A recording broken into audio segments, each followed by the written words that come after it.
Hello, it's me. Just thought of something funny. Now I don't remember. That's funny.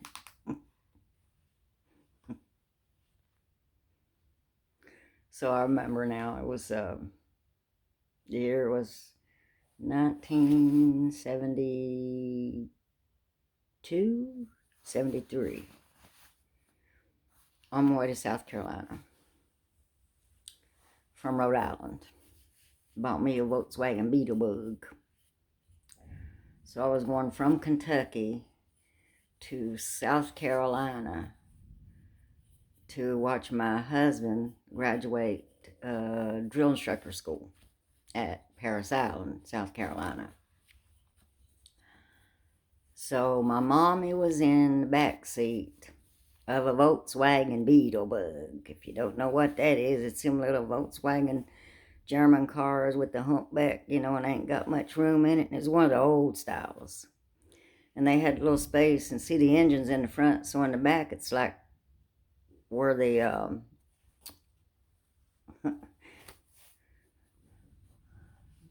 so anyways, the engine's in the back, not the front. And up front is the trunk. And in the back, behind the seat, is just a little space. So my mommy was in the back seat and back then there's no seat belts, and the seat was full size, in the back. In the front it wasn't, of course, it was a stick shift. But my mom was in the back seat, and she had two big, I guess, 10, 11-year-old boys with her in the back seat. And then she had another little boy, smaller boy, in behind the back seat where the little space was. We made a bed for him there. So, my sister Grace Stanley, God bless her little pea-picking heart and the Stanley family, she was in the front seat with her baby Bill, which was my son's age. And my mommy probably had my son in her lap. And so here we go.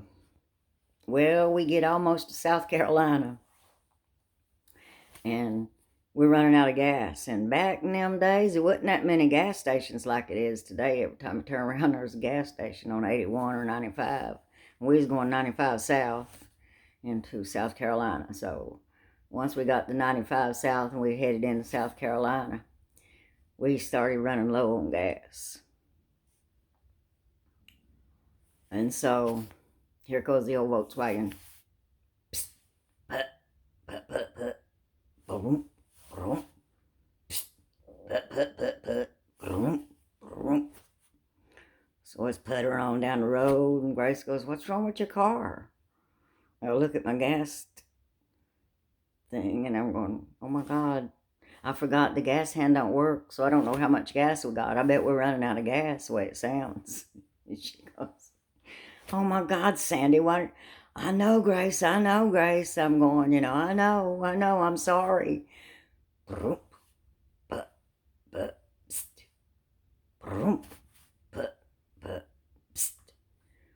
And she goes, "What's that psst sound?" I said, "That's probably the last of the gas sucking in. Just be quiet. We're going to try to make it to the gas station." We see a sign like gas station 10 miles. So,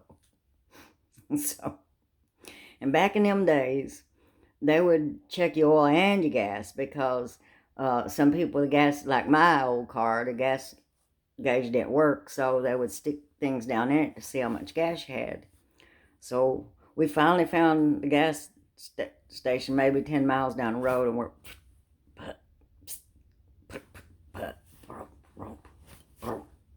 my mom is in the back seat, not saying a word, and got little Jimmy with her in her arms, not saying a word. So we finally get in that gas station. That old boy puts his mommy, and everybody jumps out to go to the bathroom and everything. Mommy gets out and she goes on to the bathroom. We all hit the bathroom. But I'm there getting the gas, and they're going into the bathroom, using the bathroom and stuff. And Grace is diapering the babies and so on and so forth. And he puts his thing down in there and he pulls it out and ain't nothing on it. He puts it down the gas tank again. He pulls it out, ain't nothing on it. He said, "This is strange. There ain't showing no gas on this stick here." I go, "It was going psst, pop up on the way here." He goes, "Yep. I don't know how you made it here," he said, "because once it went psst, pop, pop, it should have stopped running." Well, we get back in the car, and me and Grace is going, "I don't know how in the world we got that far when it should have been running out of gas." Mommy said, "Y'all thought I was sleeping, but I wasn't. I was praying." I think my mommy's prayers are more potent than mine. May she rest in peace.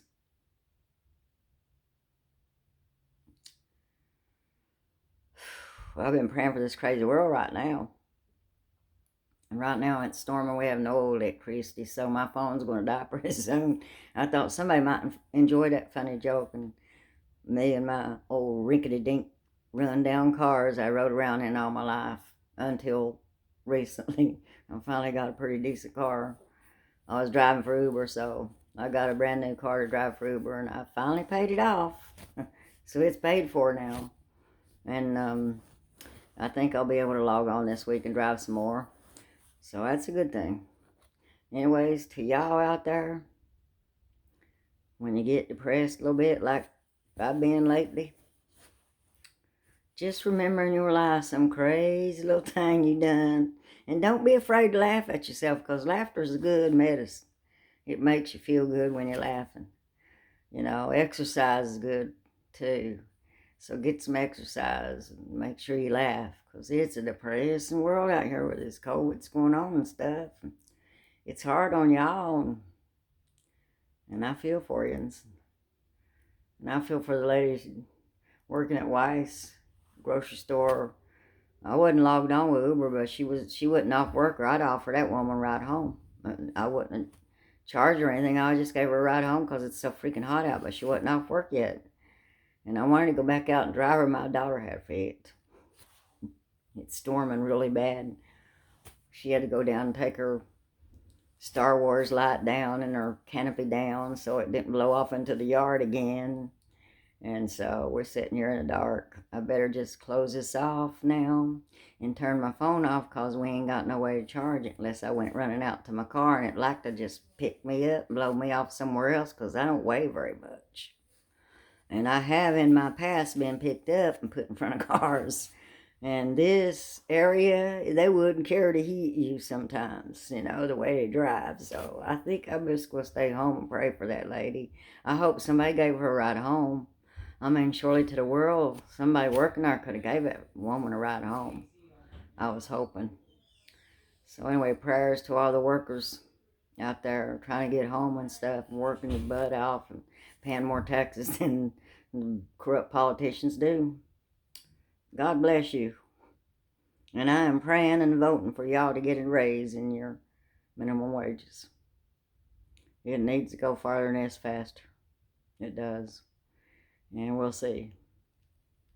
But it can't be done as long as they're relying on the poor people to pay all the taxes. It don't work that way. You know, this country is built on let's help each other. Let's help each other. But greed takes over, and that greenback dollar means more than people do. It's a sad world. People said, "When's Jesus coming?" And I looked at him and I said, "Jesus is here already. Y'all just don't know it." Jesus lives in every one of us, just like he told his disciples. I will be in you when I leave this earth, as my Father was in me. And people go around saying he's Lord. No, he didn't even say that he was Lord. And all these people, Muhammad. And I want to tell you something. Now, God's have many, many names. I've studied the Bible. I've studied the Quran. I read into the Quran. I read a little bit of the Mormon Bible, which didn't make sense at all, hardly. And they didn't believe in laughing much. I mean, I rented a room for Ms. Moyers, And I had bought me a little TV, you know, because now I didn't have kitchen privilege or anything, but I just had one little tiny room, and I couldn't afford anything but just one tiny room. And I bought me a little TV, and I Love Lucy came on. And I'm in there, and I'm laughing so hard after I'd stopped by the diner and got me some dinner and stuff. I went home. I was in there watching Lucy, and it was, I think it might have been on the weekend. And Miss Morris, she come knock on my door, and she thought I was crying because I was laughing so hard. And when you laugh really hard, it does sound like kind of like you're crying. And she was worried about me. I mean, she kind of liked me, you know, as a person. I didn't drink alcohol, and I didn't cause her no problem with the room. She said I was the best tenant she ever had. Paid my rent on time. I didn't take boys in my room. I didn't drink alcohol. I didn't do drugs. So she was like, okay, you know, and that was in the 70s. It was in the 70s. So in the 70s, you got a young person, say 18 years old, and they ain't doing drugs and drinking and running around with boys. Well, you know, you're going to wonder about that if they ain't kind of strange. I've been wondering about myself sometimes, because I never did like that kind of stuff. But she came in there and she knocked on my door and she said, Sandy, are you okay? And I said, why would you think I'm not okay, Miss Moreers? I told her to come in. And she came in and she said, are you okay? And I said, why would you think I'm not okay, Miss Moreers? And she said, I heard you crying. I said, no, I'm watching I Love Lucy. I'm laughing. Don't you have a TV? She said, no, they don't have TVs. They don't believe in TV. Well, I'm going to tell you, if you don't keep your mind on TV all the time and don't keep your mind on all them video games, you will go farther in life. If you do more reading. And then I get to think about olden days, you know, when people didn't have no electricity. I know when I was a little girl, we didn't have electricity at first. I remember them coming up hollering, Mommy, them giving Mommy $1 to put a electric line above the road on the cliff, and later on they came and moved that onto her property, which was illegal for them to do. And her electric bill was sky high. I moved there and I was paying $700. I didn't know. I didn't have cable. I didn't have anything except some old VHS movies back in the day, you know. And my electric bill was like $700. My mom's finding out why. Later on, I found out there's a boy down there running the garage off our electricity. Our bills are paying his bills. And now I kind of started complaining about it. My son complained about it. Before you know it, the old boy got fined. Of course, they don't like me down there no more. If I go back down there, I better have me a bodyguard. You know, greenback dollar. Give me some, give me some. Greenback dollar. Give me some, give me some. Peace, love, harmony.